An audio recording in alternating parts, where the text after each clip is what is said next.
18 বছরের ফ্যাসিবাদী যুগের অবসানের পর অত্যাচার, নির্যাতন, জুলুম, অর্থনৈতিক নিপীড়ন, খুন, গুম, ক্রসফায়ার, সাংবিধানিক, গণতান্ত্রিক, রাজনৈতিক, মানবিক সকল অধিকার ভূমিত করার পর জনগণের মধ্যে যে রুদ্র রোষ, যে গণবিস্ফোরণ হয়েছিল, সেই বিস্ফোরণের ফল হিসাবে 24 জুলাইয়ের গণ অভ্যুত্থানে আমরা একটি নতুন রাজনৈতিক পরিবর্তনের দিকে এগিয়ে যাচ্ছি। দেশের মানুষ সকল দলের শাসন দেখেছে, এখন একটি নতুন পরিবর্তন চায় বাংলাদেশের মানুষ। সেই পরিবর্তন ক্ষুধা দারিদ্র মুক্ত, অনাহার, লুণ্ঠন, দুর্নীতি মুক্ত, বৈষম্য মুক্ত একটি সুবিচারপূর্ণ বাংলাদেশ চায়।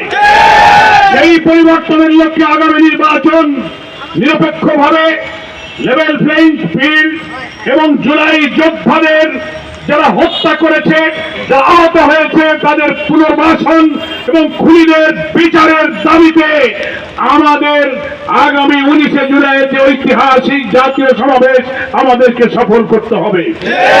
ঢাকাবাসী দলে দলে লক্ষ লক্ষ জনতা 19 তারিখ 2টার ভেতরে সোহরাওয়ার্দী উদ্যান মহানগরীর রাস্তাঘাট পরিপূর্ণ করবে।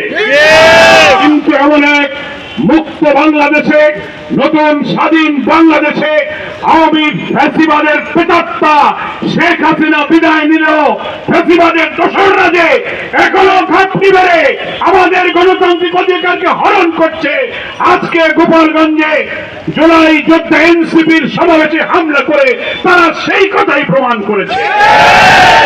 বাংলাদেশ জামাত ইসলামের পক্ষ থেকে তরুণ ছাত্রদের সংগঠন ফ্যাসিবাদ বিরোধী জনতার তরুণদের একটি কাফেলা এই জুলাই যোদ্ধা এনসিপির মিছিলে সমাবেশে যারা হামলা করলো, দিনের বেলায় প্রকাশ্যে প্রশাসনের উপস্থিতিতে কি করে এটা করতে পারলো, প্রশাসনকে তার জবাব দিতে হবে। এই প্রশাসন হচ্ছে অন্তর্বর্তীকালীন সরকার। জনগণের জান মালের নিরাপত্তার জন্য ফ্যাসিবাদ মুক্ত একটি বাংলাদেশে নিরপেক্ষ প্রশাসন বলে আমরা মনে করি। অথচ দিনের বেলা একটি ঘোষিত পদযাত্রা সমাবেশ ভেঙে দিয়ে, মঞ্চ ভেঙে আগুন দিয়ে কিভাবে তারা পারলো, এখনো তাদেরকে গোপালগঞ্জে এনসিপির নেতাদের কেন অবরুদ্ধ রাখা হয়েছে? তাদেরকে, দোষীদেরকে গ্রেফতার করে আইনের আওতায় আনতে হবে। আমরা জামাত ইসলামীর পক্ষ থেকে ফ্যাসিবাদ বিরোধী সংগ্রামে গণতান্ত্রিক সকল শক্তির উপরে ফ্যাসিবাদীদের যে কোনো হামলার বিপক্ষে আমরা রুখে দাঁড়াবো।